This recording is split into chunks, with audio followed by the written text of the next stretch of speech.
All right, today we're going to bring a garden fence. Now this one could be used for a variety of things, not just garden, but you could actually block out certain areas. If you don't want animals or critters or your own pets to walk into certain areas, you can do that. So right now we're going to demo it to see how long it is and how to set it up. So let's go ahead and do that. The way it works is pretty much simple. You just line them up in here. All right, if you guys can see the little loops, and then you grab your stake, and the stake goes in right in there, lining up with the other one. All right, I'm doing this one-handed, so it's a little hard for me to do it.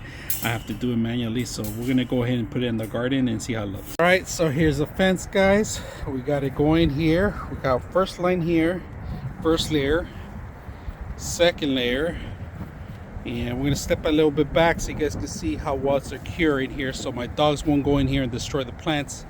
That's the problem with me. I always had the problem where they were coming in here and destroying. If you guys can see, some of them, our plants have been destroyed, preventing them from coming in there. So I'm gonna buy 2 more sets so I can finish the row. See how they joint right there? We set it up. I dig this really deep, so it's pretty sturdy, secure. Very simple to install, easy to use. I hope you guys enjoy the video.